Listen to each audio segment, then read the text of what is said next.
So first of all, I will introduce me and Isa, since we are the new hosts of the Sociolinguistic Lunch Series this semester. I'm a second-year PhD student in the linguistics program, and Isa is a second-year PhD student in the anthropology program.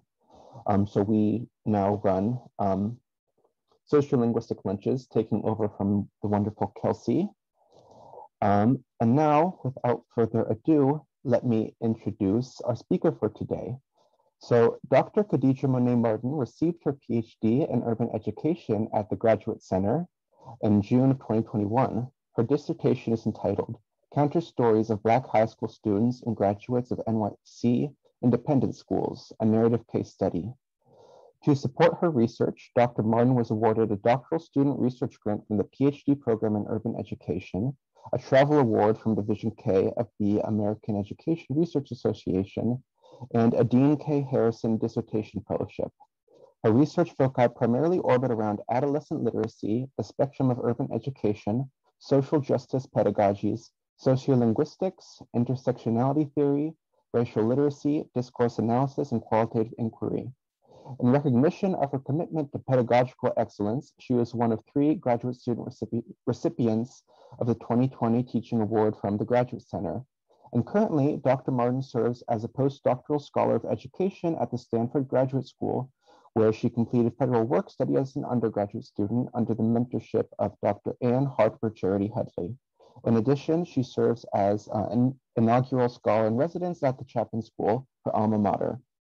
And I apologize if I pronounced the name of that school incorrectly. So without further ado, please take it away, Khadija. Hi, good afternoon, everyone. Thank you so much, Aidan and Yiza. Thank you for the warm introduction and for working with me and inviting me to participate. It's so great to be back home virtually. I'm here on the West Coast, and it's such a great opportunity to be able to to commune with you all. So hello, and we're going to get started. I have a lot of things to share with you, so I'm going to share my screen. And yes. Okay.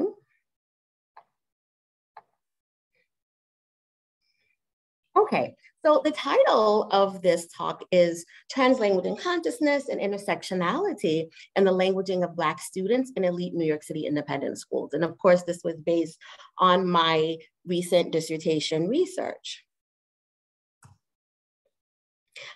So just a note, I'm going to start off with a note about my positionality. I will be, as an overview, I will be discussing the key findings of my dissertation. I'll take you through my methods, the theories that I used, and then I really want to hone in on the aspects of the dissertation and my research questions that address languaging in particular. So I'll give you an overview of the dissertation and some of my research in the context of independent schools, and then I'll do a deeper dive into the aspects that I thought were the most interesting about languaging, in particular dealing with translanguaging.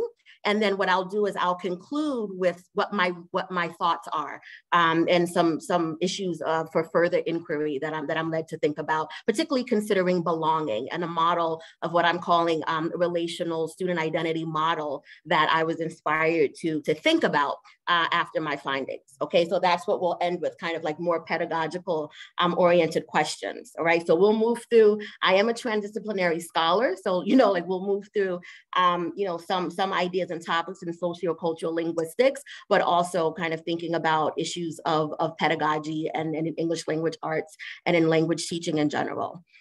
So a note about my positionality.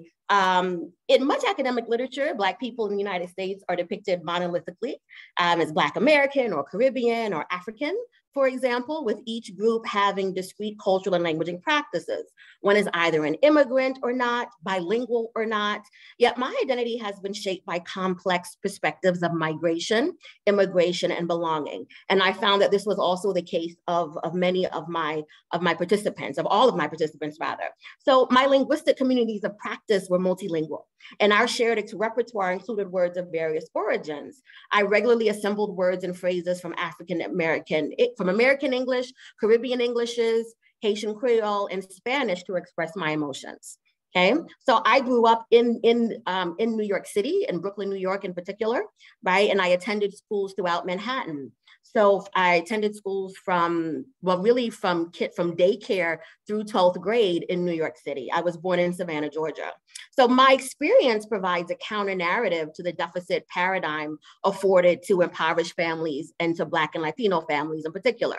In a working class immigrant African-American home with Georgia roots, I developed an exceptional capacity for language, resulting in high scores on the reading portion of standardized exams throughout grade school. I consistently scored above the 90th percentile in New York City statewide exams, the independent school entrance exam, and more recently, the verbal reasoning section of the graduate record examination.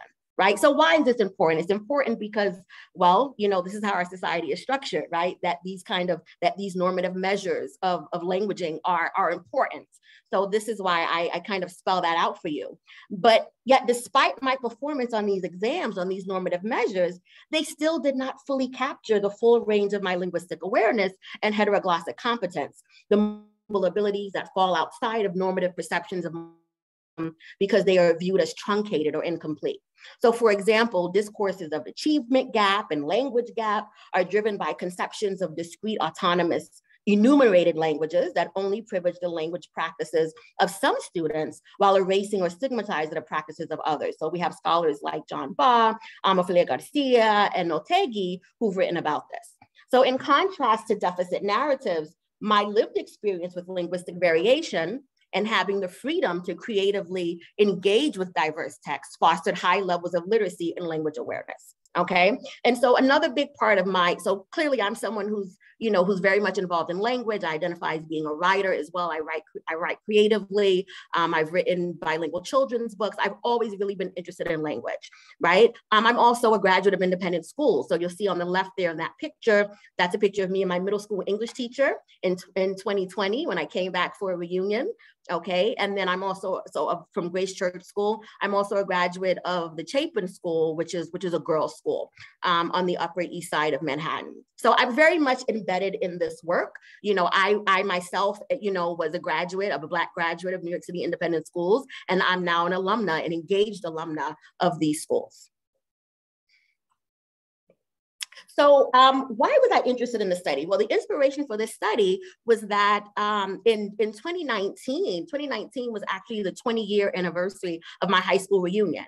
And so during that same year, I was thinking about reflecting on, my experiences, having graduated from high school, what I'd done since then. I'd consistently been engaged with the school, but I was, this was a monumental year, a milestone year. And during the same time, right, the independent schools in New York City were in the news a lot, right? And independent schools all over the country were in the news because of student activism that was happening, right? So it kind of kicked off in February of 2019 with stories out of Ethical Culture Philston School in the Bronx, where there was a video that surfaced of students using what they describe as racist, homophobic, and misogynistic language, right, in videos. And students, they resisted it. So you had a multicultural, you see that picture there in the middle of Philston students, where you had a multicultural, multiracial coalition of students from middle school through high school who took over school buildings, okay? They took over school buildings, they held sit-ins, they talked to the press.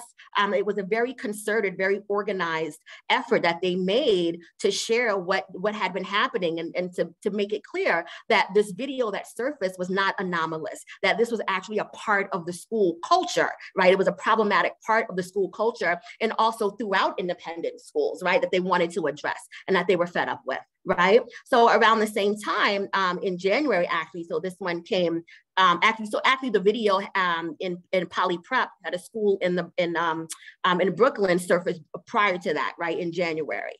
And so it was a blackface video, right, of some young girls it was a face mask that they'd had on, right, but they were making monkey sounds. Right. And then afterwards, the girls and their parents reported that they didn't understand the significance of it, that they didn't mean anything racist by it. Right. And that they didn't understand why people were upset. right? So there was a, was a discourse of that they were just unaware, that they didn't mean it, and that people are kind of, that they're blowing things out of proportion, right? But again, during the Martin Luther King Jr. Day assembly at the school that the Black Student Affinity Group led, they also held a sit-in afterwards. And they say today, we're not going to have a moment of silence because we've been silent for too long.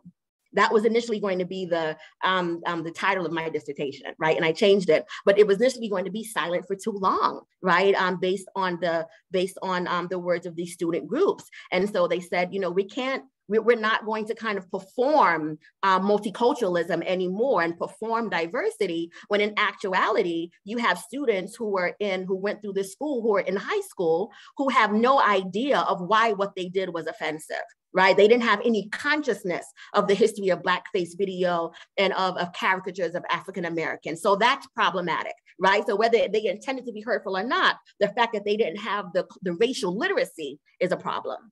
All right. So these students activists really inspired me. Right. And so that inspired me to do this case study. Right. What I ended up doing was a relational narrative case study. Right. So, an overview of it is that I use purposeful sampling. Actually, sorry, I should have done my slides a little bit differently, so bear with me. But I'll give you an overview, and then I'm going to go into kind of, actually, let me define the terms that you see in front of you first, and then that'll take care of it. So throughout this presentation, you'll hear me using different terms. I use the term BAD, Black, which is an acronym, Black African Descendant. Black African Descendant. I use it as an umbrella term to indicate the racialized experience of any person of visible African descent who resides in the United States. So this term applies to anyone who identifies as Black, Black American, African American, or any other ethnicized labels from throughout the Black Atlantic and Pan-African diaspora. So for this study, participants self-identified as Black in order to be eligible to participate. They offer their own definitions of Black American, African American, and other pan-ethnic identifiers that I include in the narratives. So to be clear, the terms Black American and African American, they meant different things across the participants. So if I only have that term as a label, then that wouldn't have allowed them to it wouldn't have allowed me to understand the complexity of how the participants identified. So this is why I had to come up with a different term, because some participants identified with being Black American and some of them didn't. Okay. I also use BAD ironically. Yes, I do realize I spelled out bad. I did that purposely, but I use it as a semantic inversion of bad meaning good in African American language, right? So by using the terms bad people and bad languages throughout my study, I hope to disrupt anti-Black discourses and inspire readers to query their own biases. So the term New York City Independent Schools, you may see it as NYCIS, NYCIS. And these are schools that are geographically located within the 5 boroughs of New York City.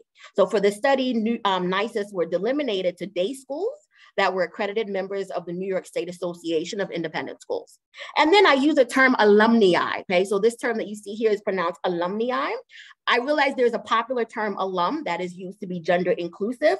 However, to me, it seems reductive to me. I did take Latin in school. So, that's also a part of my positionality is that I took Latin. And so I learned how nouns were declined in Latin. So based on my perspective and my own consciousness of that, to me, the term alum is gender, it reduces gender, it removes gender completely. So I prefer to use the term alumni because it's inclusive of masculine, feminine, and plural gender identities. Okay, so what are independent schools, right? Independent schools, it's a type of private schools governed by an independent board of trustees, right? So they are private schools.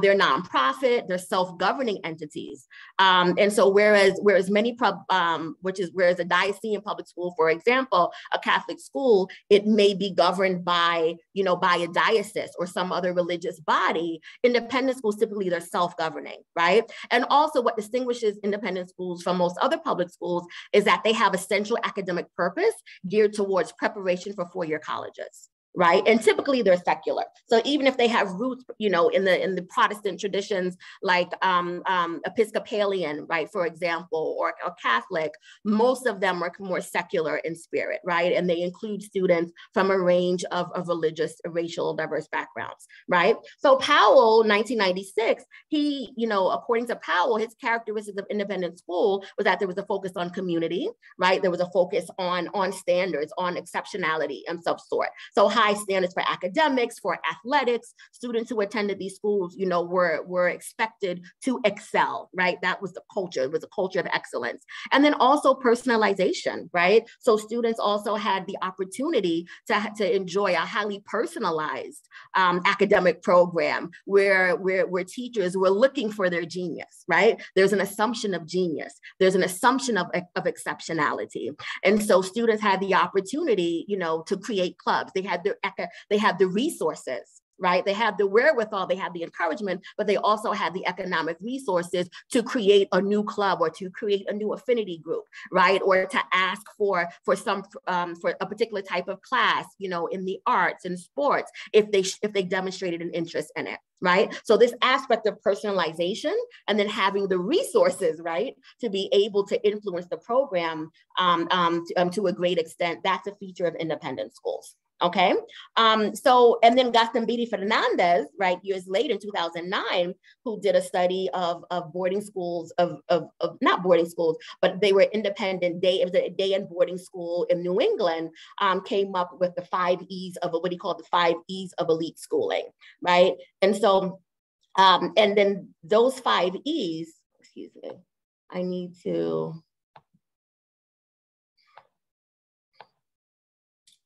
okay, my screen is being blocked a little bit. Okay, yes, all right. So the 5 E's of elite schooling, right, were exclusion, right? Found that these are exclusive environments. And primarily they started out being schools for the social elite, right? That's the foundation of independent schools. It was not, the concept of being academically elite came much later, right? But initially when some of the oldest schools in the country are independent schools, right? That started in the 1600s, right? When the Dutch actually controlled New York City. So one of the old, it's touted as being the oldest school, you know, in the country.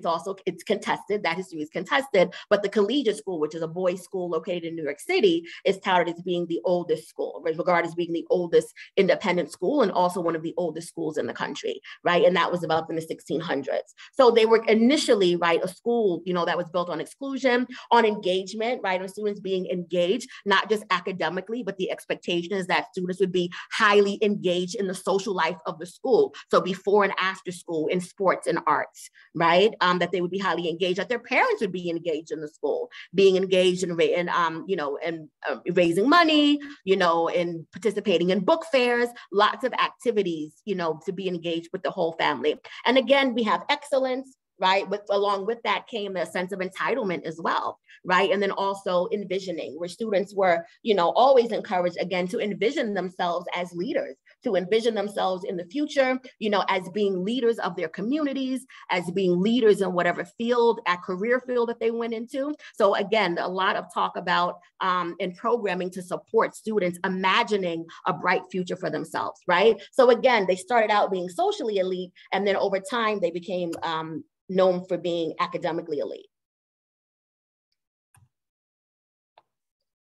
All right, so now let's talk a little bit about diversity in independent school prep programs. So when we talk, again, we said that, you know, the school started out being schools for the socially elite. So they were for the wealthy, right? They were for the most privileged families in society, who were the first people to actually be able to afford schools, right? So before we had a system of free public schools, right, there were private schools, and these private schools were primarily for boys, right? For young men who were from elite families, right?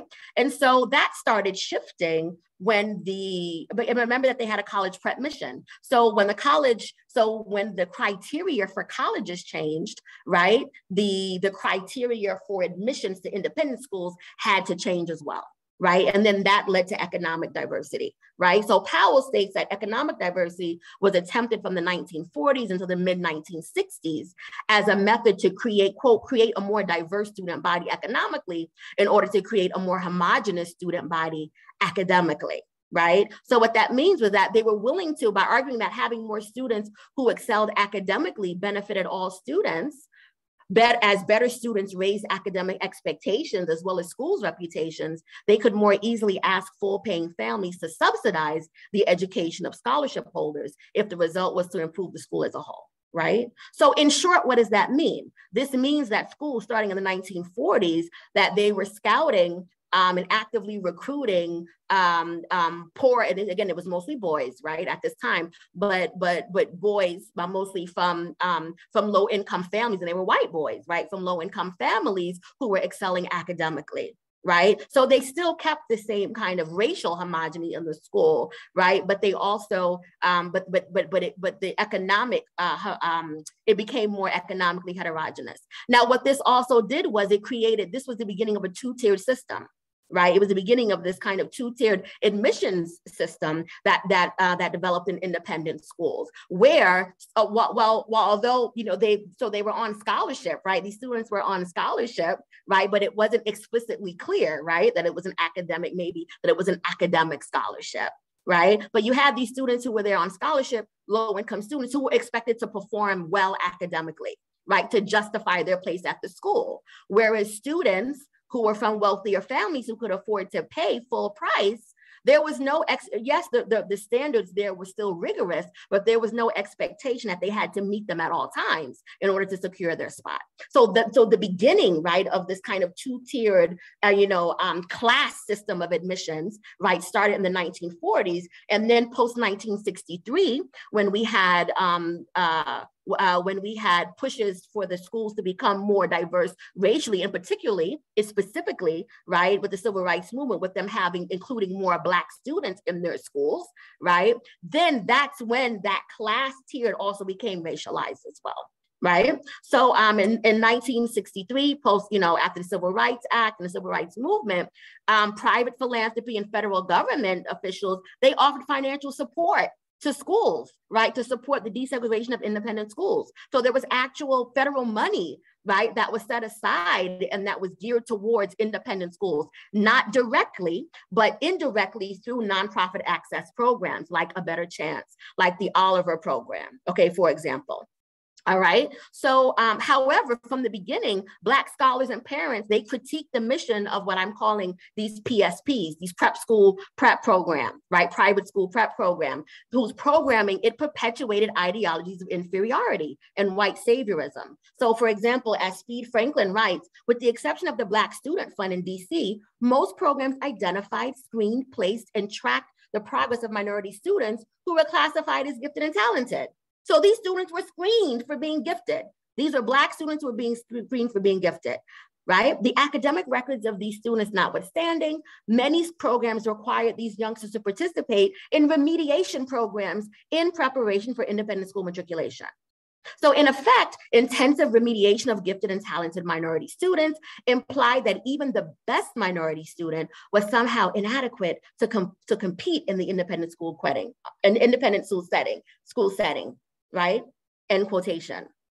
So this kind of dynamic, right, of screening Black students for being gifted and being academically exceptional, you screen the students for that, but then when they enter the school space, you're still bombarding them with deficit narratives, right? So this kind of disconnect and this discord is something, this dynamic is something that we see that continue to play out, and it's something that I saw surface in my data as well. Okay, so a little bit about Black students in independent school. This is an overview. Prior studies have shown that racism and classism continue to negatively impact the socialization of middle and working class bad students, right? We have studies from Datnow and Cooper, Jaquir Gumby, from Epps, Horvath and Antonio, and Speed Franklin, right? And at the same time, generally for independent schools in general, there's studies have shown by Coleman Hoffer, Kane, Kahn, and Powell have shown that leadership, that for all students, that leadership, having open dialogue with their teachers and having close relationships with teachers was a feature of independent schools, right? And I have to say that most of these studies that were done were on boarding schools. All right, and I think that, there's actually less literature. Most of the prior research that was done in independent schools focused on boarding schools. They were ethnographies of boarding schools, right? So where my research differs is that there's a specific focus, well, for one, on locality in New York City, but it's a specific focus on day schools, okay? And it's a case study. So that's going to give us, a little bit, a different kind of insight, right? Because I argue that there are fundamental differences between socialization in a boarding school and socialization in a day school. So, and that's something that hasn't yet been teased out as much in the literature. Okay. Prior research has also found that racism and classism continue to negatively impact the socialization of middle and lower income Black students. And then more recently, Anthony Jack's study of, let's see.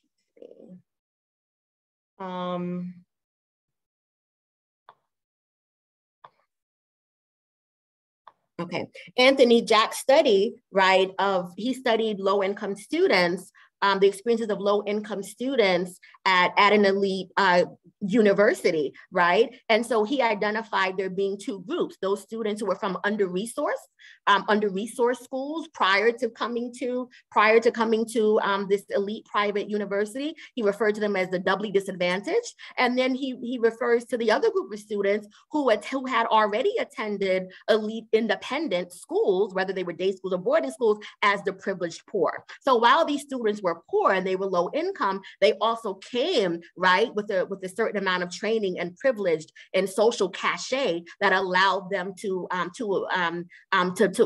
socialize and to assimilate and to kind of adapt better to the expectations of elite schooling at the university level. Right. So it's this group that Anthony calls that Jack calls the privileged poor that I'm highlighting in my study. Right. These are Black students, and they were predominantly from low income. In fact, all of my participants were from middle to lower income families, and they're precisely this group of students who his research tracks once they enter private schools. Okay, so based on that overview of the research, I developed the following 4 research questions. 1, what kinds of multimodal and linguistic resources do bad high school youth and alumni of New York City independent schools use to express their identities as members of various communities? How do ideologies of language, race, class, and gender impact perceived schooling experiences of bad high school youth and alumni? What challenges and supports do bad high school youth and alumni encounter in New York City independent schools? 3, according to bad alumni, what are the lasting impacts of their New York City independent school experiences on their present day lives? And 4, how do multimodal public narratives of bad alumni describe ideologies of language, race, class, and gender? So based on those questions, I developed. I'm sorry. I realize that my slides are a little bit. So bear with me. There's a lot. I realize, for one thing, that it may be a little bit blurry. This is I'll try to just go through my theories a little bit quickly, right? So I'm going to talk a lot, but you'll have this one slide here to reference the theories that I work with. So the 3 theories that guide my inquiry are translanguaging, critical race theory, and intersectionality, right? So the first one, overarching theory for me that's really important, is translanguaging. So rather than reifying dominant narratives of incompleteness, brokenness, or bad, right, quote unquote bad, translanguaging reconceptualizes the fluid dynamic languaging practices that bilingual people use as an extension of their linguistic repertoires. So to quote Ortegi et al. 2015, translanguaging is the deployment of a speaker's full linguistic repertoire without regard for watchful adherence to the socially and politically defined boundaries of named languages. okay? Framed in dynamic systems theory, it aligns with scholarship on discursive identity construction, right? Garcia and Lee Wei, 2014, posit that translanguaging is, quote, a creative process that is the property of the agent's way of acting and interactions rather than belonging to the language system itself, right? So it's the people that drive, and not just the people, but the interactional awareness and the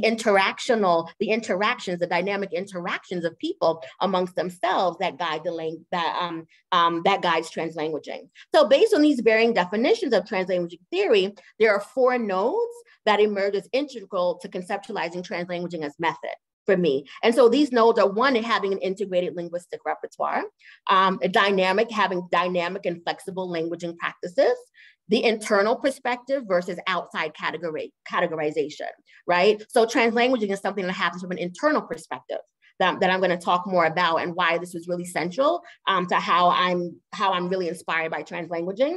And then also having a shared practice of translanguaging being a shared practice of multilingual people amongst themselves, right? So the whole phenomena of translanguaging, right, is dependent on context. It has to be contextualized, right? It's not just something that one would do spontaneously, with any group, but it's highly dependent on having a shared repertoire. Okay, so in designing my study, I was thinking about, how could I create, conditions and conversational context so that my participants would feel a sense of kinship with me, that they would know that we would possibly have a shared semiotic linguistic repertoire, also, like having a shared experience of being Black students who attended independent schools. All of these things contributed to how freely they spoke with me about languaging, and then in how they spoke with me about languaging, whether or not they translanguage and to what degree, right? So the interviewer mattered. My positionality and my relationality to my participants was highly important, right? And it was a determining factor on the outcome, of my study. Okay, so I propose that, that translanguaging as a form of linguistic style indexes transnational consciousness, right? A sociolinguistic style, of course, can be thought of from Eckert and Irvine as a set of resources that hold specific meanings within and across social contexts, right? So, and that the internal perspective of translanguages, like I said, is that of integration. Critical race theory is something, that I also use. Critical race theory, it sought to bridge the divide between critical theory and lived experiences, exploring the possibilities and historical limitations of the law to improve the material reality of people of color, right? So several theories have emerged since its initial founding in the 1980s, but there are 4 central tenets of critical race theory that comprise the foundation of subsequent scholarship, and that I also found throughout my study. So one is that racism, is a social construction, right? It's not something that was fixed, but that ideas of race have shifted over time, and that's also been reflected in the law. And then also racism is ordinary, right? It's not aberrational, it's normal and ordinary. That racism is a salient part, right, of the United States history and identity. It has been. 3 is that race intersects with other identities, so the concept of intersectionality, which I'm going to talk more about. And then counter stories, and then also that counter stories can challenge dominant narrative. So because there have been dominant narratives and incomplete and inaccurate narratives perpetuated throughout time, throughout the history of this country, particularly about African Americans, that it's important to have counter storytelling and counter narratives from first person experience, right, in order to give a more complete and accurate, picture. Right, so that's why that was important, because frankly, in a nutshell, research has been harmful, and that certainly academic research has perpetuated these harmful and inaccurate narratives because they were rooted in racist theories. So we have to have the lived experience and the perspective of participants in order to counter that. Okay, and then of course intersectionality, by Crenshaw, Kimberly Crenshaw, who coined the term, is focused on, the idea, of the intersections. Primarily, it was with race and gender, right? So the idea of having multiple marginalized identities.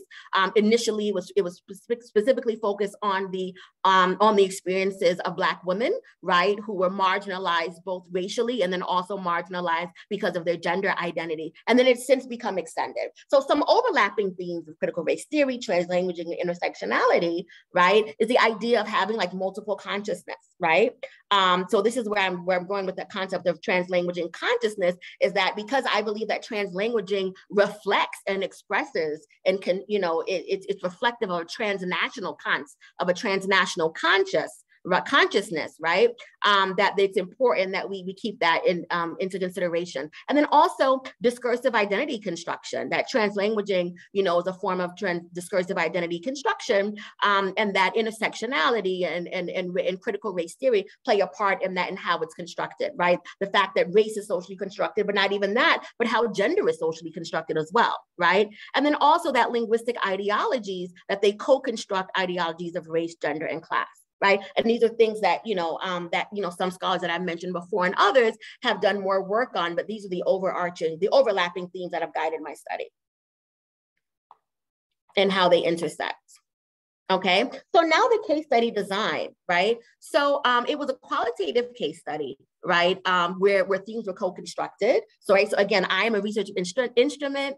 The themes of reciprocity, co-construction, and reflexivity were highly important. I used purposeful sampling to, random, I'm just gonna read from this so that I can be succinct. So in this relational narrative case study, I used purposeful sampling to identify 6 total participants for in-depth interviews. And I employed document analysis of 4 fiction and nonfiction narratives. In summary, I collected and analyzed 4 written narratives, 6 interview transcripts, and 2 visual collages as data sources. My central theories of translanguaging, critical race theory, and intersectionality guided all aspects of study design. And I engage in what's called critical race methodology, which is crystallized in explicitly exploring counterstory as narrative. And so from this, I build on the work of Berry and Cook from 2019, Kim, Martinez, and Miller et al. Okay. And centering the role of intersectionality.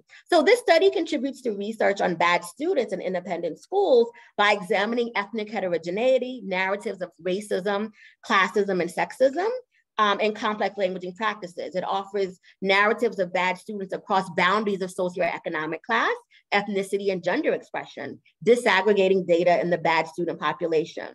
So in addition, it offers an exploratory analysis of the languaging practices of youth in independent schools that's delimited to New York City independent schools.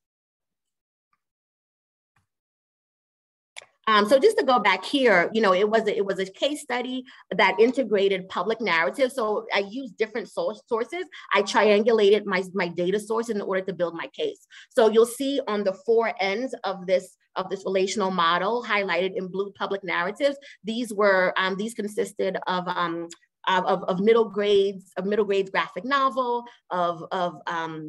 one was a memoir by Daniel Padilla, and then the 2 other ones were articles, like a long form article, and one was a blog post. So these were public narratives of graduates of and they were all Black males, graduates of New York City independent schools.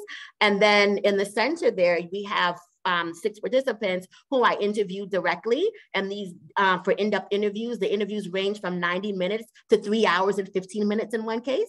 Right. And then there were 2 high school students, current students, whom I interviewed. And I also analyzed I had them create visual collages that I'm sorry, I don't have time to go into now in this particular study, but they are in my dissertation, visual collages that also reflected their identities. And in the middle there, you'll see there was actually a 7th participant. Right. So again, because of it was a relational narrative case study, and the importance of relationality really emerged, that there was a story that was circulating by several participants. Several of the participants told me the story that they had heard or that they knew of a student, we're going to call her Venus, right, who was a bad alumna who was actually pushed out of a New York City independent school. Right. And so what I did was I created a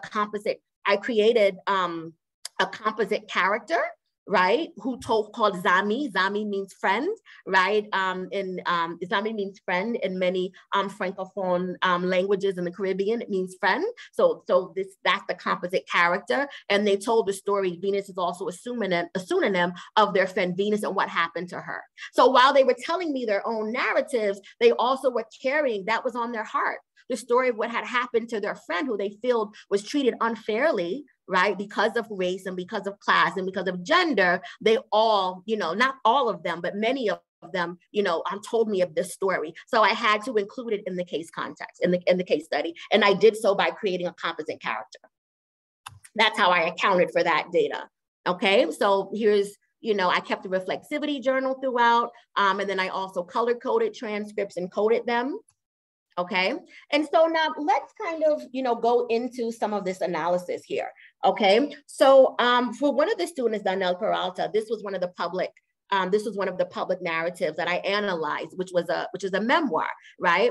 And so thinking about like the themes of fragmentation and intersectionality, he writes in the opening of his memoir, it's really poignant. It helps us to set the stage because he explains how he compartmentalized these two aspects of his life as a teenager, stating, quote, "I was 17. In my teenage negotiation of the divide between hood life and school life, I was carefully managing which aspects of myself I'd present to the people around me," end quote. Over time, he experiences a shift in consciousness, quote, "But I would rather run after the impossible than live with a string of labels, undocumented, hood rat, Dominican, classicist. I am all of those things. No one or two of them define me," okay, end quote. So for me, this was just a really beautiful and eloquent and succinct display of translanguaging and translanguaging consciousness, right? Because as opposed to thinking of himself in multiples and into fragmented selves, it was the intersectionality of these labels, but also it was integrated. So his consciousness shifted over time from thinking that he had to hide parts of himself in his schooling in order to fit in, to accepting the full range of who he was related to class and languaging and ethnic identity and gender identity. And he's now an award-winning, and storied professor of classics at Princeton, right? So these are things that he learned to integrate over time, right? So intersectionality theory upholds that his marginalized identities could not be parsed. And Peralta's experiences of race, gender, and class during his years at collegiate were informed by the simultaneous interplay of his identities at any given time, right? So how intersectionality played out in his life was, it also kind of surfaced in a similar way in some of my other participants. Okay, so now I'm going to focus more on translanguaging. Give me 1 second, because I did go out of order a little bit in order to try to be more succinct. Right, okay, so let's focus on one participant. We're gonna go deep in depth into two participants. One is Isatu, one is True. So the first one, right, there are themes of transnational and transcultural languaging, as I call them. So Isatu, and you're gonna learn more about her, right? So Isatu was born and raised in the neighborhood of Harlem in Manhattan, New York. She's a recent alumna. She uses she, her pronouns, and she's a recent alumna of New York City independent schools. Both of her parents were born in Senegal and immigrated to the United States before she was born. Okay, she grew up in the neighborhood invariably known as Little Africa or Little Senegal in Harlem. And she states that she spoke Wolof at home and that, quote, "most of my family is French." Taken together, Isatu reports that she spoke some combination of Wolof and French at home, yet the boundaries of these languages were unclear. When asked which subject she excelled at in school, Isatu replied, quote, "I was really good at, yeah, I was not that good in French," which is surprising given my whole family's French. "I would make up words that weren't real and say them in like a French accent and like hope to get away with it," end quote. She recalls being surprised by her lack of proficiency in the French language, despite her family being, quote, French, which seems to mean being from a Francophone background. These feelings imply that Isatu had received validation from home and her community about her proficiency in French, but she received a disparaging assessment of her French languaging skills at Highland, which is the name of the independent school that she attended in the Bronx in New York. When she states that she would, quote, be making up words that weren't real, quote, in class, one wonders where this assessment of made up words originates. It is possible that Aisatu's perception of words being made up derived from her encountering racial-linguistic ideologies at school that illegitimated the languaging of her home her home and community. And so, of course, you know, I'm here referencing the work of Jonathan Rosa, excuse me, of Jonathan Rosa, oh my God, they're going to kill me because I adore them both. But it's just, so, you know, charge it to my head because I quote them all the time. But Rosa and Flores, right? And Nelson Flores, right? Forgive me. Nelson is also a graduate of the program. It's just, I have a bad short-term memory, right? So I'm quoting their seminal work on racial linguistics, and certainly racial linguistics ideologies did emerge, you know, throughout her transcript and several of the others. So Aisatu uses African-American language when speaking about bad friends who use the language and in reference to herself. When I asked her if she had ever experienced or witnessed discrimination at school, she cites several instances, including one involving her friend Marsha, who was a bad female. She states, and this is the quotation that you see on the board, you can read, that you see on the slide. And then, yeah, William Tate specifically, an individual in class called Marsha the N-word casually. He was like, oh yeah, my N-word. And then she was like, Marsha's from the Bronx, and she's like, so she just did not have it. And then, like, you know, raised it up and was like, this kid called me an N-word, did what I had to do. So in recalling the memory of a white male student calling her bad female friend the N-word, Aisatu recounts the narrative in part using phonological and lexical features of African-American language, perhaps a regional variety, right? She did not have it, quote, she did not have it, quote, raise it up, quote, did what I had to do, and New York City speech, right? And some phonological features of New York City speech. Another context in which Aisatu used African-American language another context in which Aisatu uses African-American language and marked New York City variants is in response to the question, are there any negative consequences to your life now based on your experiences at school? In the following excerpt, she uses African-American language in a narrative that explores themes of racialized and gendered notions of desirability and having negative self-worth and self-esteem. Quote, I still never thought I was worth anyone's time. I happened to be in a relationship junior year and senior year with someone outside of Highland. So the attention that I was getting, I wasn't aware of it at all. I wasn't told this until years later when everyone was like, oh, Aisatu, like, Will talked about you, da-da-da. I'm like, I didn't know that. So at the time, I'm experiencing this space where it's like, I didn't know I was literally attractive at all, like at any instance until 11th grade. So of course that, you know, clouds you. And so I went to Jones, which is the private college that she attended. It was ranked by U.S. News World and Report as being in the top 10 private colleges in the country. That's where she attended after Highland. And so I went to Jones like, I'm that bitch, you know, I run this world. Because I didn't have any, it was inaudible, but I didn't have any chance to do that in high school where that was my moment to like shine. So a lot of like having to learn what self-worth looks like. Is it through yourself?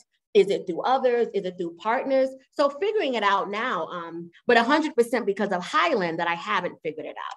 And she was laughing as she said that. So when it came to feeling desirable or pursuing romantic relationships, Aisatu reveals that she was unaware of any sexual attention from white males at Highland in particular, and she discusses not knowing that she was attractive. Her socialization at Highland had, quote, clouded her self-esteem and self-concept. She acknowledges that she remains in the process of learning what self-worth is, and she attributes this process, quote, 100% because of Highland that I haven't figured it out, with the laughter functioning as an emphatic marker rather than as an expression of humor. Okay, so that's something that she did throughout the interview. But also note that Aisatu uses the filler phrases da-da-da, right, da-da-da-da-da, or variations of it 5 times in total throughout the interview. I noted that, right? So she uses it 5 times. So, and I thought that was significant. So I did some research, and according to Baby Girl 209, from 2016 on the Urban Dictionary website, it is da-da-da-da-da is a saying used when filling in the blanks. So based on my own positionality as an African-American who was raised in New York City and who has some training in sociolinguistics, I have observed that the usage of the phrase appears to be common in New York City speech, but I haven't necessarily heard it in other regional varieties that I'm familiar with. Like, for example, I'm in the Low Country where my family is from, in South Carolina and Georgia. I haven't heard it there. And I also haven't heard it yet, among speakers here, in the Northern California area. Okay, so it's something that I intuitively think may be something that's a more salient feature of New York City speech, but more research needs to be done. So furthermore, the frequency of usage is higher among bad youth, I observed, from quote, uptown. These neighborhoods inclusive of Harlem in the Bronx, and Harlem in Manhattan, and in the Bronx. So this meaning of uptown itself indexes an insider's long-term perspective of New York City neighborhoods that is illustrated in a daily cost posting by the commenter Brooklyn Bad Boy. Okay, so let's see, what Brooklyn Bad Boy has to say. He says, you can't say, quote, I live uptown unless you live in Harlem or the Bronx. This will confuse us natives. If you live on East 86th Street, you live in the city, not uptown. Harlem is not the city. Harlem is Harlem. Yes, it is in Manhattan, but it is most certainly not the city. However, if you live in Harlem, the city is not the city. It is downtown. Harlem is a distinct place and a distinct destination. If you live in the city, Harlem is not part of the city. It is Harlem. It is also uptown as in a destination as well as a direction. Okay, so did you catch all of that? Was it confusing to you? Right? So throughout, this is an insider's knowledge, right? This is a hyperlocal literacy of understanding what is uptown geographically, what it also indexes ethnically, right? And racially and culturally, what that means. So throughout the interview, IC2 draws from a diverse linguistic repertoire that includes registers that some scholars of language might classify as academic, formal, and informal. In addition to indices of New York City speech, IC2 uses African-American language in the rhetorical style of braggadocio and hyperbole. First, she uses the semantic inversion of disempowered to empowered sense of the word bitch, right? Like to declare it as I'm that bitch and I run this world, are phrases that have been popularized by Black American artists like Missy Elliott, Beyonce, and Rihanna. And Geneva Smitherman in 1977 and again in 2000, notes that, right? The semantic inversion, right, of disempowered to empowered in the word bitch. She notes it there. Right? So also IC2's languaging practices are in line with what Smith 2019 observations that people of Senegalese descent in New York City tended to have higher frequencies of code switching, stating, quote, several people remarked that speaking English allowed people to diminish immigrant stigma or stake a claim on, quote, American Blackness. At the same time, they also extolled multilingualism, particularly in the multicultural enclave of Little Senegal, where Wolof and French could be heard as often as English, end quote. So although we solely use words and phrases that are part of the English language lexicon, there were instances where IC2 explicitly articulated herself using African-American language. And in particular, perhaps we can think of, we tend to think about regional variants, but my study participants are really encouraging us to think about variants according to borough, right, within New York City, right, with perhaps being one of those things, okay? So now I want us to turn to another participant named True, okay? And for True, there's a phenomenon of translanguaging and transvariant priming that I found to be that surfaced, right, in their pronouns are they and them. So in their work, in their interview. So from the start of my interview with True, ideologies of gender and language in general and a translanguaging theoretical orientation were prevalent. After I asked for their pronouns and preferred name, they explained that they had recently adopted the name True. Quote, there's a nickname that one of my friends gave me. Talent radiates universal energy. I've been doing that recently, quote. So again, these are all pseudonyms that I'm using. IC2 is a pseudonym. True is also a pseudonym. So keep this in mind that True did have a name that was similar. I'm very proud of myself, again, as a creative writer, that I came up with this pseudonym that fully captured, that better captured the pseudonym that True had. But True does actually go by a name that is an acronym that means something really deep. It's just not true. Okay, so just, this is the meaning that I came up with, for it. So based on the acronym. So talent radiates universal energy. I've been doing that recently. Okay, I talked a lot there, right? So it is noteworthy that True conceptualizes their name as an action rather than a fixed appellation, right? So don't miss that. This act corresponds with critical linguistic theories that envision language as a process rather than an object of study, in line with the critical post-structural ontological shift from nouns to verbs, right? So when True says, yeah, my name is True, I've been doing that recently, right? So don't miss that shift. It's not, they're not just saying that this is what my name is, right? This is saying that this is what I'm doing, which means that I can undo it as well, right? That there's a fluidity there. Just as one can do, one can undo. There's the verb there. There's an action there, right? So I credit our recently transitioned Queen Mother of American Letters, Toni Morrison, who famously stated in her 1993 Nobel Prize lecture that, quote, "We die. That may be the meaning of life, but we do language. That may be the measure of our lives," end quote. So in explicating the significance of renaming, True explicates the temporality of names.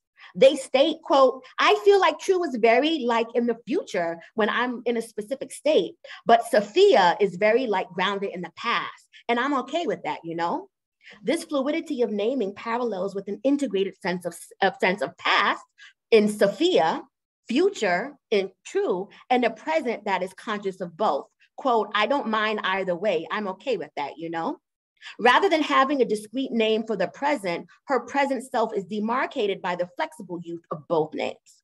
When we started the interview, I noticed that True initially had another name listed on their video screen, and we discussed this afterwards. So quote, "I love it. I love it. I love it because it's like, it's not what you think, right? Like you don't think that it's an acronym." And I was going to ask you about it. I was like, "True?" You was like, "Who this?" "True? Yeah, laughing. "Why would you name yourself True?" "Oh, okay, I love it. I love it, yeah." And so, and what pronouns do you use? They, them, she, her, both of them. True's response of "you was like, who this?" is the first instance of their use of an utterance that had a high concentration of variation beyond mainstream American English, and that included features of African American language. So one, the regularized use of was with the second person singular versus the mainstream American prescription of were, right? When she said "you was like, who this?" The quotative, the use of the quotative like, which may be attributed to my use, in the preceding line, right? When I said "I was like," that may have primed them to say "you was like" too, right? And then three, the use of zero copula in "who this," right? Compared to mainstream American English, "who is this?" or variants of Southern American Englishes even that may include "who is this?" or "who it is," right? So there's that zero copula there that is, a key feature of African American language. There's also the use of the voice alveolar stop, D, in place of theta in the realization of this as this, okay, which we both used. So first, I voiced my curiosity and mild confusion at seeing the name True in the Zoom waiting room, right? Because I have a relationship, with True, and I didn't know that they were going by a different name, right? So I was like, "Who is this in my Zoom? Are they trying to Zoom bomb me and ruin my study?" And then I found out that it was them, right? Next, I provided a sentence stem by stating, quote, "I was like," accompanied by quizzical facial gesture. True then predicted my feelings and interpreted my facial gesture in their response. Because they elaborated on my utterance, they conducted a discursive move of revoicing that affirmed that what I had been feeling. In their use of African American language, they affirmed our shared racialized identity and perspectives. Additionally, their fluid use of personal pronouns increased throughout the interview as comfort levels increased. Towards the end of the conversation, after the interview guide was completed and we were freely talking about issues related to the study, the following exchange occurs about hairstyling, starting with my decision to cut off my hair during college. So I start with saying, I cut it short. I cut it myself. And then I went to Ghana, and then the trip to Ghana, I decided after I came back, I said, I'm not gonna comb my hair anymore. So I stopped combing my hair. laughing, right? I was laughing and I grew and it grew locks. I was a natty and then we both were laughing. I was a natty dread and I had that for like 3 years and I cut those off. And then I just, was getting twists and keeping it natural braids. So yes, but I've been natural for a while. But yeah, I may do my locks again. We're going to see. Then True says, we're going to listen, the fluidity. That's all that matters. You just got to keep it moving. Yeah, whatever it makes, whatever you feel in your spirit, that's what it is.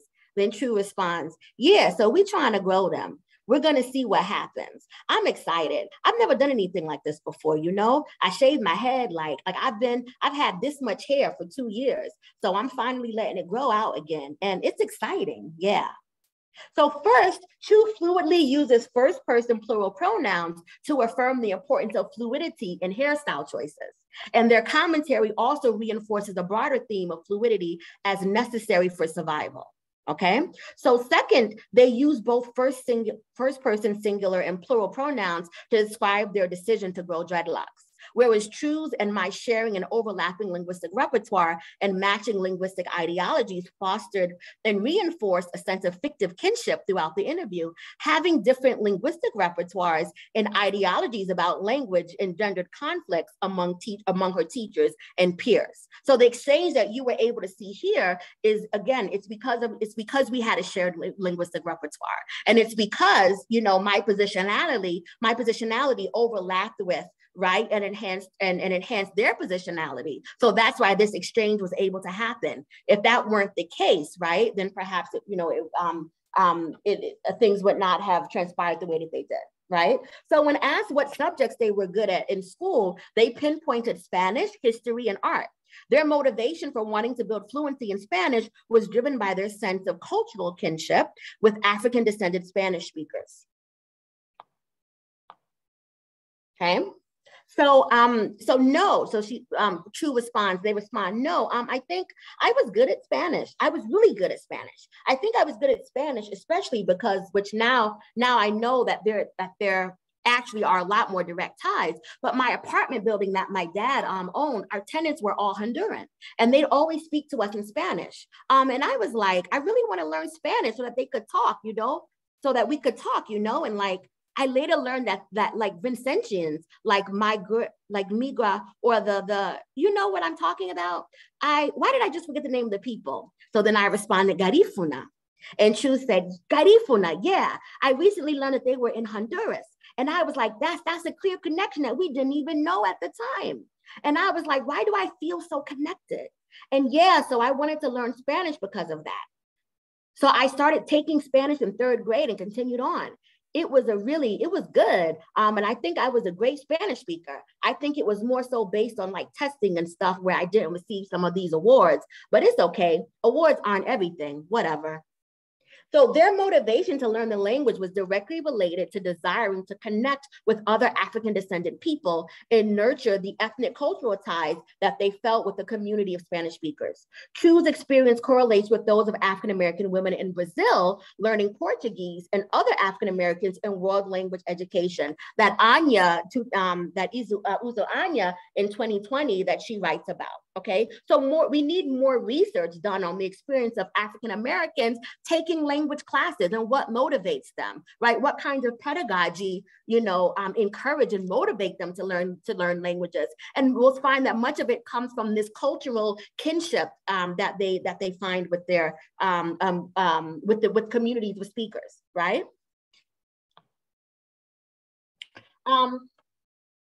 So True, later in the interview, True discusses the experience of speaking Spanish to help families at food banks, at a food bank being a watershed moment. Okay. Yes, so later in the interview, True discusses the experience of speaking Spanish to help families at a food bank being a watershed moment that gave her language learning purpose. right? So for example, Chu says, and one of my friends who would also, I've known her since I was 4. She had been taking Spanish with me. She started speaking to them in Spanish because it was easier for them to process, obviously.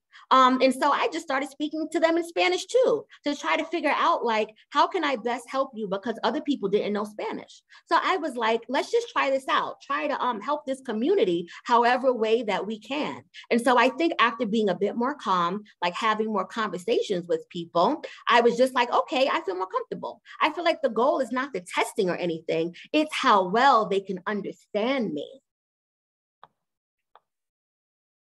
And the Spanish speakers that I knew said that I had a really good accent, which I don't know what that means, but they were just like, you speak it well, like you don't sound chopped or anything.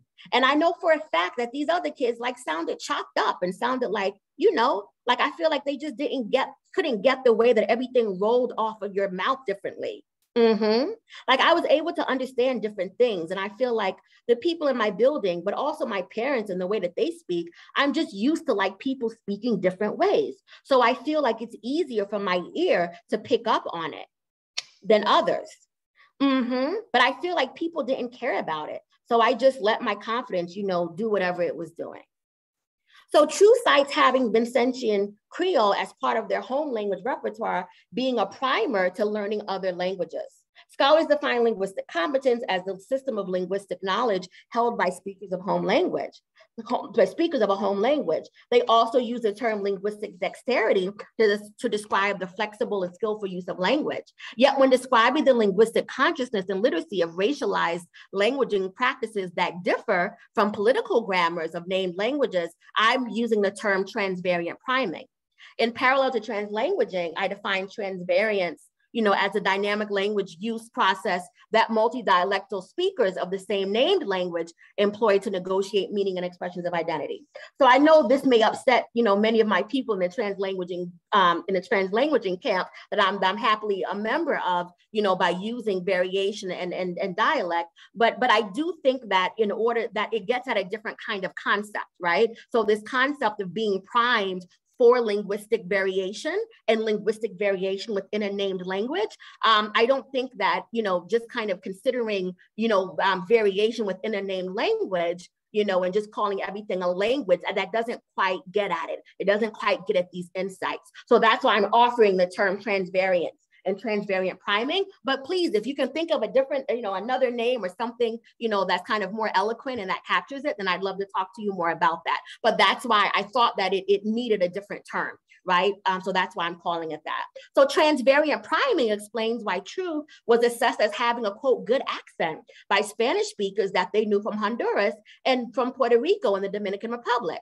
So I argue that Honduran, Puerto Rican, and Dominican Spanish, that they share, right, linguistic features and variation that are similar to African-American language and Vincentian Creole, that prime speakers of these languages to more readily notice and adapt the phonological and syntactic nuances within these languages and others, right? So it was her competence, that the multilingual competence that she grew up with. And specifically, I'm calling it the transvariant priming, you know, that Chu developed. Sorry, I misgendered them, you know, the transvariant priming that they developed, right? That allowed them to be, quote, a good speaker, to sound like, quote, a good speaker of Spanish and to notice that variation. Okay, so I wanted to talk, I noticed I'm running low on time. So just quickly, you know, how does this all relate to kind of belonging, right? So basically belonging is feeling included, accepted, respected. So when we think back now to what can schools do, belonging is a sense of feeling personally accepted, respected, included, and supported, right? It's feeling close to a part of happy at school, feeling that teachers care about students and treat them fairly. It's when students get along with teachers and other students and feel safe at school, right? Belonging is important because it's a critical source of student motivation and engagement. It's also grounded in connections between young people's identities and their schooling experiences. So the narratives that students shared about belonging and the messages, particularly, you know, that I focused on here, but messages, you know, racial linguistic ideologies and messages about dominant languaging and what were appropriate, right, and inappropriate languages to use, all of this affected their sense of belonging, right, and their identities in schools. So we have to, you know, think more, we really need to do more to address student sense of belonging. In particular, I noted, just to kind of to wrap up, that there was a silencing of Black girls, right? Throughout, that was a common theme throughout the narratives, throughout both the public narratives and also in my participant interviews. So in particular, like there was a novel, award-winning novel, it's a great novel, graphic novel, New Kid by Jerry Craft. However, when Black girls are rendered in the illustrations of the text, they never speak. And in fact, throughout the novel, which has 249 pages, bad girls on Riverdale Academy's campus appear in just 7 illustrations and 6 pages. And again, they never speak, right? So consistent with the scholarship on the experiences of Black girls in independent schools and on the voices of the bad woman graduates in my study, bad girls are marginalized and silenced in even fictionalized narratives of New York City independent schools. Okay, so I'm going to skip over, I had, these are just coded for belonging here, but I want to, kind of to sum up. So one of my key takeaways of the study, was the importance of translanguaging and utility of it as, of translanguaging theory. Again, it's really influenced my thinking about consciousness, about my own consciousness and my transnational consciousness. And then also the importance of thinking about transvariance, right? And and how it relates to racialization and anti-Blackness and how it addresses that. So it reorients the languaging of bad people as skillful, right? And informed by a multilingual context. So when we have, these students that exhibit these resources, these linguistic resources, that are racialized, and we need to honor them, right? And provide more opportunities for them to express it and to excel. And then translanguaging consciousness is what I'm defining as it's a dynamic process of assembling and reassembling aspects of identity according to perceived social patterns. So for example, if you look at the bottom of this illustration here, this is kind of like a visual that one could think of one's linguistic repertoire. So there may be aspects of that linguistic repertoire that one could assemble according to one's racial identity, right? But then we could also assemble things according to one's ethnic identity, one's pan-ethnic identity, for example, being Caribbean, or African in general, right? And then one's national identity. And so I'm really interested, in the concept, right, of linguistic repertoire and of assembly and reassembling and the dynamism involved in that. And that's something that I saw that was illustrated, that my participants illustrated a lot. Okay, and then also the importance of the relational narrative case study design. My relationship to the case study community was important. It informed my design. It also, it was important for me to be able to interpret the results that I had as well. And also that, it reinforced the idea that our social identities are relational, right? That they're co-constructed in relation to each other, and that individuals use agency to embrace or reject social identities. So this is a relational student identity model that I developed in thinking about the students' relationships with each other, with their school, that maybe one can think about, when we're trying to reach student and differentiate instruction and have culturally relevant discussion and pedagogy, it's really important to think about how they are connected. Discourses of race, discourses of ethnicity, right? Discourses of going to a private school versus a public school that are impacting that student sense of identity and how they interact with each other. So that's something that, we have to think about an integrated model and how the student relates to students in the school and then into cohorts outside of the school, that we need to consider that when we're planning, culturally responsive and culturally sustaining instruction. Okay, so this is just how it will look from one of my participants, Jonathan, who attended a boys' school, Lewiston. He's Ghanaian American. He's also a Black African descendant. He's attending a boys' school in the Upper Manhattan, Voice of the co-ed school in another borough. He was also a member of a private school prep program. He's first generation. So all of these things are going to dictate and influence, right, his sense of belonging at Lewiston. Okay. Some thematic codes that generated from my interview data were the importance of relationships with peers, relationships with teachers, that there was rigorous academics, sometimes stressful. And then, school culture, people had ambivalent feelings about it. That it was important that they frequently experienced microaggressions, but that they also, found some kind of comfort in participating in arts and in affinity programs. The expression of sexuality, was suppressed, right? Black girls are being hypersexualized or excluded from the dating culture at the same time. But also many, girls and non-binary, youth reported, experiencing sexual violence in the form of harassment or even assault. Okay, so in summary, Black students experience psychological, emotional, and physical harm from ideologies of language, race, class, and gender. They experience or witness discrimination related to gender or sexuality. And on the whole, bad youth and alumni benefited most from positive relationships with staff and faculty members, culturally relevant and multicultural curricula, affinity groups and informal socializing with bad peers, and then participation in sports and arts programming. Okay, so some of my guiding questions for further inquiry are, what are the hyperlocal and emic perspectives of race, ethnicity, gender, and class among youth in different locales? What are the ideologies of race, ethnicity, gender, and class in specific neighborhoods and city contexts? How can knowledge of these ideologies inform culturally relevant and sustaining pedagogy and support belonging for racialized youth in elite secondary schools? And then also, how can we proactively use the relational student identity model to support belonging among all students, not just racialized students? So in conclusion, it is my hope that this research will add to the narrative of bad youth and literacy in the United States by illuminating the agentive, subversive, and necessary place of bad talk in, quote, good schools. May the narratives of bad youth in New York City independent schools provide a wide angle for seeing and grasping the fullness of the urban student experience, further problematizing notions of privilege, and further eroding borders of race, language, and class. Thank you. All right. Thank you for that wonderful talk, Dr. Martin. Let's give Dr. Martin a very big round of applause.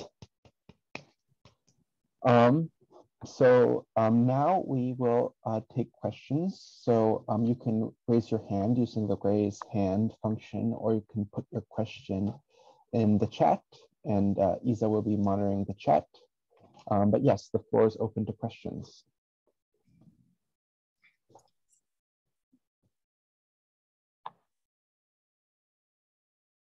Yes, Cece. Hi, Khadidra. So great to see you, and hope you're well out at Stanford. That's wonderful. Congratulations on your post.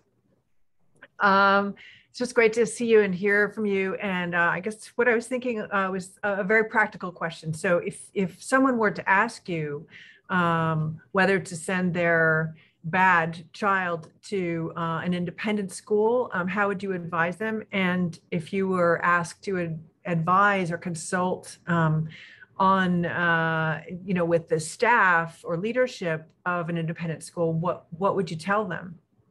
Mm-hmm. Thank you, Cece, for this question. I also want to, just highlight that Dr. Cutler was on my dissertation committee.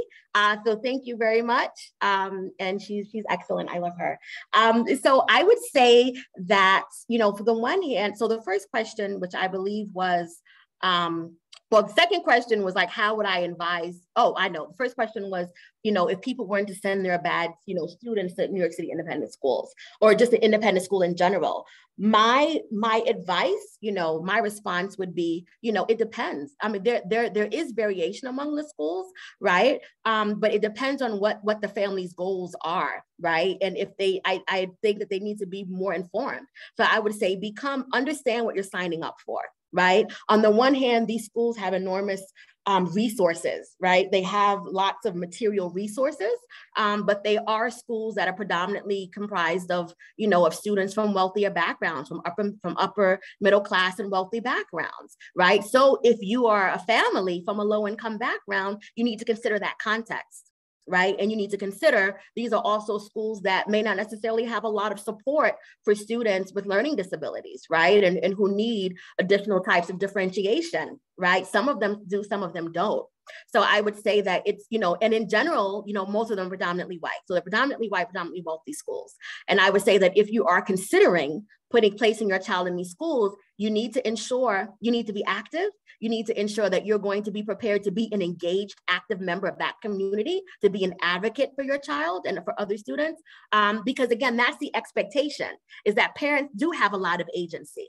So if you push for things, but you have to push. So it's a different kind of model from like a public school model, in that, in many low income neighborhoods, unfortunately, where, where parents aren't accustomed to having a lot of voice, right? But in this culture, these are kind of like the hidden curriculum of it is that you have power, but people may not tell you that. So you are expected to push, but they won't tell you. If you push, you can get what you want.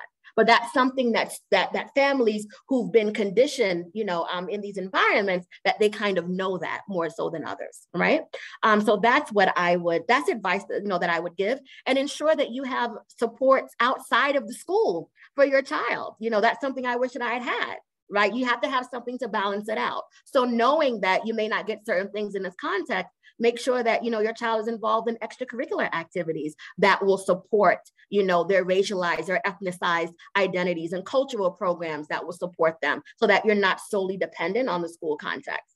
And I find that, even for other students, right, from my own lived experience, and from, it wasn't didn't come up as a part of this study, but, many of my Jewish friends who attended these schools, they really benefited, particularly, they benefited from attending Hebrew school. Right? That was something that helped to reinforce their sense of cultural and religious identity. And so I think that, students from racialized backgrounds, right, ethnic backgrounds, need to think about that kind of model as well. And then also, kind of, what advice, would I give schools in thinking about it, right? Is that, schools, many schools, and I am working with schools now, like I am working with Chapin, I'm a scholar in residence there for the second year. And then I recently, I joined the curriculum committee of the Board of Trustees from Grace Church School, right? So I am still engaged in both schools that I graduated with to try to influence curriculum, right? And so, my message and what I'm trying to do is to provide kind of research-based models of cultural, kind of moving beyond, anti-racist curricula that where we're not quite sure where it came from, right? We're not quite sure where these models came from, but aligning it more closely to models, like Gloria Ladson Billings, right? Culturally relevant, culturally, Paris and Aline, culturally sustaining pedagogy, Donna Ford's model of gifted multicultural education. So really just kind of trying to provide these models that I think most people don't know about. So as a scholar, I can do that. Thank you for your question. Mm-hmm. Next, we have Renee Blake. Hi there. This was a wonderful talk, very deep and thoughtful and interdisciplinary, and thank you so much for that. I guess my question is, so I'm coming from New York and from a Long Island case where I grew up with busing of Black boys into white independent schools. Predominantly white independent schools. And so my question is this idea of crossing boundaries and belonging. And so a couple of things. So my brother went to a private school, I went to a public school, and there are ways that he found his way into our public spaces, and I found my way into his independent school spaces. Right? So I feel like there's something else there that I want to see as well. And then the second thing is, as quickly as you could belong is as quickly as you can unbelong, depending on within a moment, right? So you can have a teacher who is in an independent space, is loving, kind, thoughtful, and says, don't do this because it makes white people feel uncomfortable. Mm-hmm. So it's so multi-layered as well. So I also want to just bring that to the forefront. But this idea of, it's not only about these students bad students going to independent schools, but what it means then to keep one foot there and one foot in all the other spaces that they're in. Mm-hmm. So yes, thank you for that, for kind of servicing these issues. And I would say, you're absolutely right. Being in the public spaces, excuse me, and in these private school spaces, that kind of transit identity, is something that really, featured a lot, not in the narratives that I shared, but there was one participant who talked about, just what it meant to travel on the train in her uniform skirt, how the symbolism of that uniform skirt meant something different. And it actually made her a target of sexual harassment. right? And then also the particular school that she went to was a girls' school that was known for, the pseudonym for the school is Chamberlain, right? And so there was, there was a discourse, right? The sexist discourse about, schools, students who attended that school kind of being easy, to get in bed. So she was ashamed, right? So, she kind of, it went from kind of general sexual harassment when she wore her uniform skirt, from on the subways, from, in her Brooklyn neighborhood, her Flatbush, Brooklyn neighborhood to the Upper East Side, to then, that skirt indexing more specifically that I am a part of this school community. So it's this outsider's perspective, but it was within the independent school community. So only people within the independent school community could then, identify, right, to decode her as being a part of this group.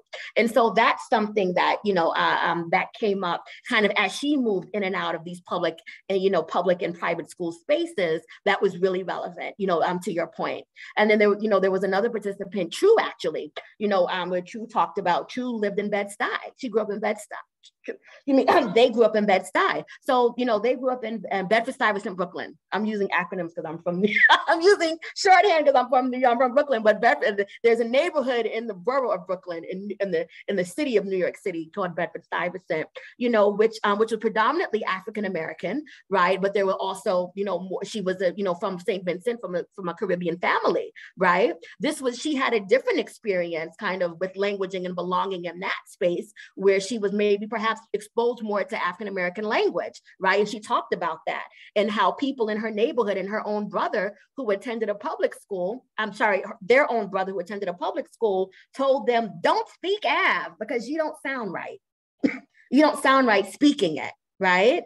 So there was like an alienation in that neighborhood. But then also there was, contrast this to another student who grew up in Flatbush, Brooklyn, where I grew up in. And that was a predominantly Caribbean neighborhood, right? She's Jamaican and Caribbean. So her, what reinforced her languaging in her community, it was reinforced because she was Jamaican, and there's a lot of Jamaican and other people from the Caribbean there.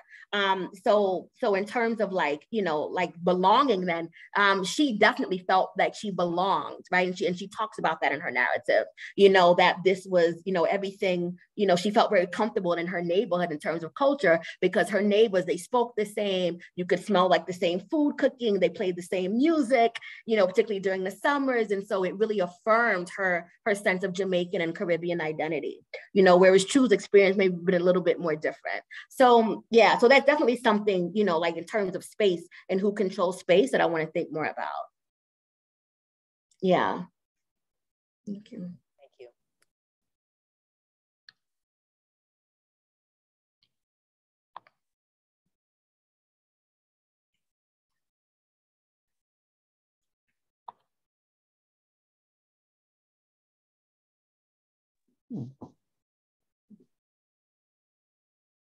Yes, Sarah? Yeah, hi. Thank you so much for your talk. Thank you. So yeah, I just wanted to ask if there was, if the students themselves kind of engage in any kind of meta-linguistic commentary on their translanguaging, and if so, I mean, I'm imagining they did. If so, kind of what some of the more important or more interesting patterns that you noticed in that might have been, if you would just speak to that a little bit. Mm-hmm. Yeah, that's a great question. I think True is just so fascinating.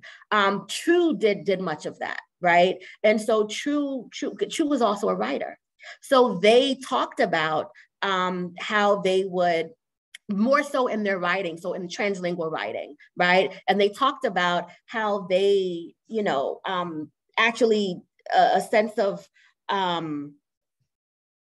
it was conflict. So it actually created some conflict for them because they knew. So for example, in college, they're a poet and they knew, right, that there was a particular discourse that was affirmed in college, and that if they wanted to be, to win different awards for poetry, or if they wanted their work to kind of have a broader audience, they knew they were, and they talked about like how they knew that they were, they had this fluency in this kind of dominant discourse. However, they also wanted their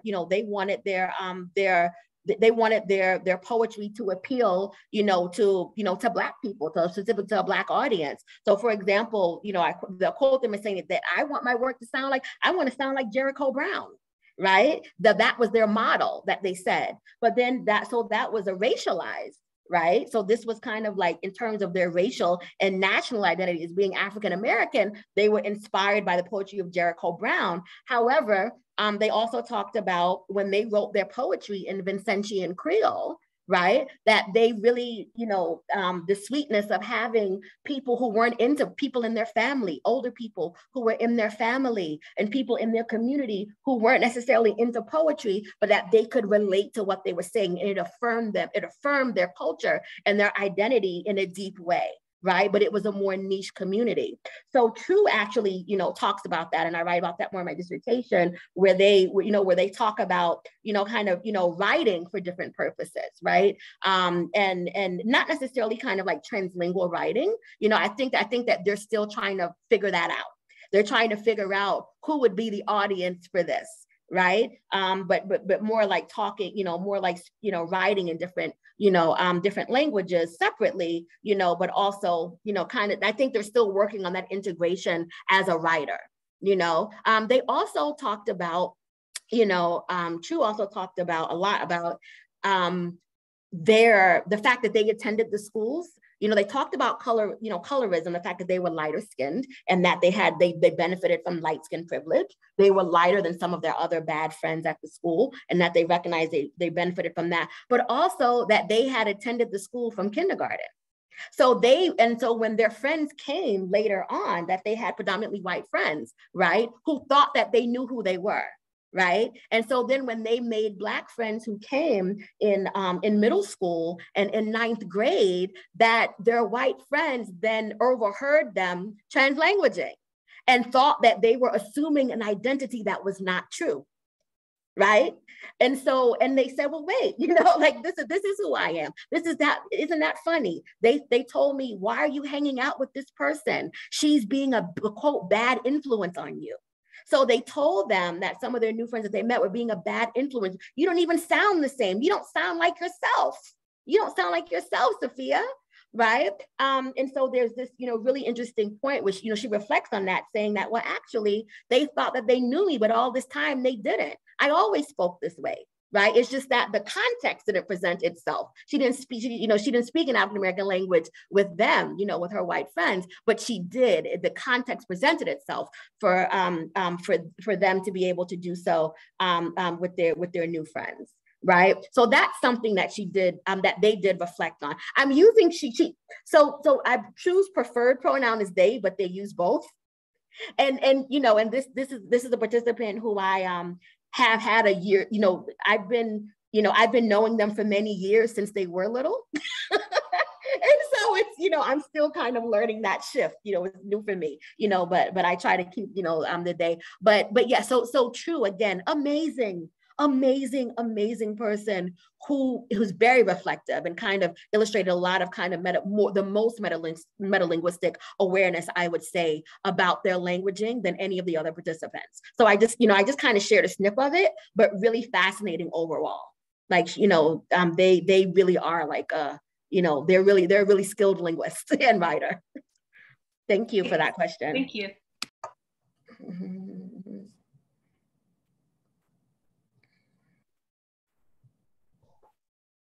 So maybe we can have one last question.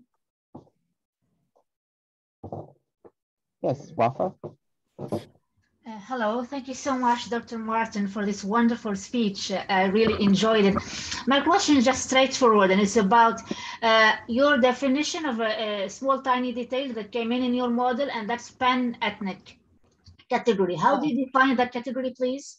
Thank you. Oh, okay, thank you for that. So, so the concept of pan-ethnicity, and I'll use an example, right, is that we have for instance, and the example I'm thinking of is from my participants. Many of my participants, come from Caribbean cultures, right? So they may have a specific Jamaican American identity, right, within the United States, or a Guyanese American identity, or a Haitian American identity that's specifically, connected to their parents, and then some to their parents' nation where they're from, nation state. However, they also have this pan-ethnic identity of being Caribbean.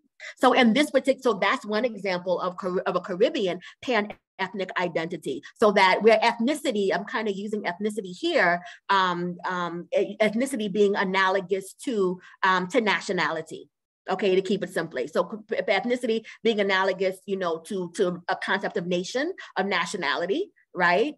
So it can be a hyphenated, ethnic identity in the United States, like I just gave an example of Jamaican American, or even Dominican American, right? But then you may have, people from the Dominican Republic who also very much identify with being Caribbean American. Right, so that's a pan-ethnic identity to them, with being from the Caribbean, although their specific nationality is Dominican, from being from the Dominican Republic. Does that answer your question?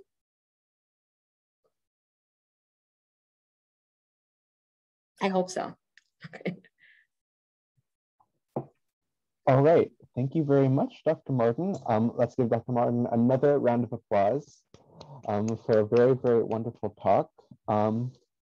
Yes, thank you everybody for coming. Once again, email us at sociolinguisticslunch@gmail.com if you want access to the recording.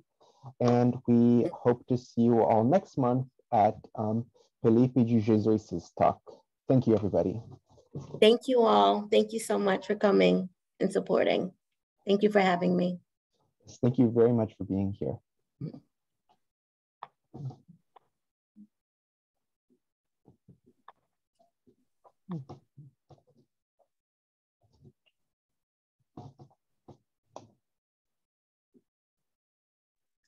Hi, Kelsey. Thank you, Kelsey. Hi. Hi, sorry, yeah, I was on a hidden camera before because I'm in a car. But thank you for your great talk. And I was like trying to do the chat. I'm just a mess. But the talk was wonderful. I'll have questions for you later. But thank you. And thank you, Isa and Aiden, for organizing. Thank you so much. Thanks for helping me talk through it initially. Yeah, we'll keep talking. Yes. Bye. Bye-bye. Okay. Oh, I got through. I was so nervous. My God. So tell me, thank you both. I hope it. People are very generous. I just hope that it cohered. I was pulling together lots of things. So, I hope that the coherence was there, was more than what I felt like it was. Yeah. No, it was definitely very coherent. Yes, it does. I felt your talk did that thing you always want to do in social research. It felt like it was really like a story, not just like research, but also like the sense of life there in your research was really there. It really came through. Also, that the acronym you came up with TRUE, that was really like that was very convincing. Okay. Yeah. That. Thank you. Yeah, really good. Really good acronym.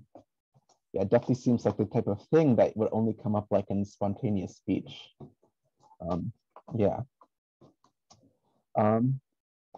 Isa, I don't. Oh dear, I seem to have frozen.